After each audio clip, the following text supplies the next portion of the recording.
Yorkshire Ambulance Charity. I have the world's worst and longest job title. I am our Key Relationships Coordinator. And in a nutshell, that means that I look after anything that is sustainable, regular income for the Yorkshire Ambulance. I look after our partnership with Huddersfield Town Football Club and various other things that I'm going to rattle through and tell you all about. My presentation is about the Yorkshire Ambulance as a whole, what we do and how we do it, and how we raise the money that we need to survive every year as an independent charity. So, without further ado, most of you will be familiar with the Yorkshire Ambulance, but I'll give you a little bit of background anyway. We are a member of the 999 emergency services. When you ring 999 and you ask for an ambulance, you don't know what type you're going to get, but you might just one day get us if you need us. Different to all the other emergency services in the fact that we are not government funded, we are an independent charity. So, back in the day, many moons ago, this is what ambulances started as, and I'm pleased to say that we have moved on since the horse and cart, and we now look a bit like this. What I would call your normal land ambulance on the left hand side there, rapid response car vehicles, and most city centres now you tend to find a man on a push bike, and that is because if you are hurt, you have an accident, speed is of the essence to get that person to help you, and in big city centres, particularly places like York, man on a bike will beat any road ambulance. So, what do we look like? Well, we started 11 years ago. We are a pretty young charity, and this is how we looked when we first started. We had a very old aircraft. It was 15 years old by the time it came to us.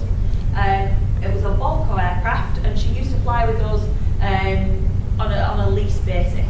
Pleased to say that we have moved on, and we now own our two aircraft. We took the decision ahead of a lot of the other air ambulances to buy our aircraft with a loan, a mortgage payment we made on them every month, and it meant that we could upgrade our aircraft. It was cheaper for us to mortgage them than it was to lease them every month, and we now have our two beautiful machines, G-Sash and G-Sems.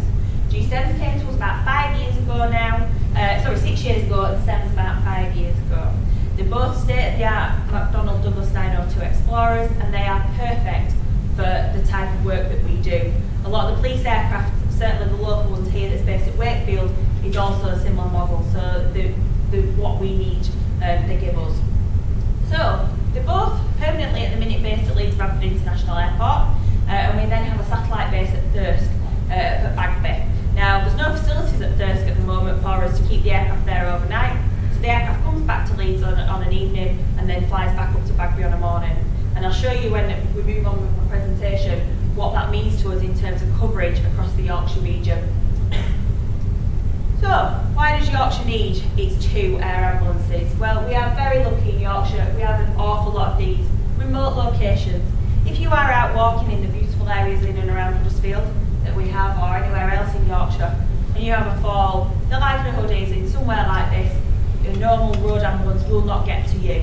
So, the joy of us is we can go in, fly in, and land wherever we are needed to save life or limb. And our pilots are very experienced in what they do, and they can land our aircraft in some of the most tricky circumstances. We also have a lot of these, busy roads and motorways. I spend most of my working life on the motorway. I tell everybody I am based from home. I am a liar. I tend to be based off the M62. 9 times out of 10 when you ring me, I'll be sat in a traffic jam somewhere between Huddersfield and Leeds. So, as we all know, if there is an accident on the motorway, the whole place comes to a standstill, and the likelihood is that ambulance that is on its way to help you is sat in the traffic with me.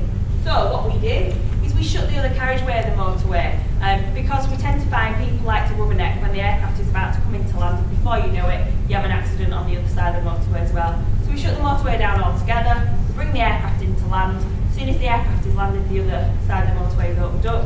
But we reckon that for every minute we are sat down on the tarmac on one of our motorways, we are causing a mile of tailbacks. So you can appreciate once the aircraft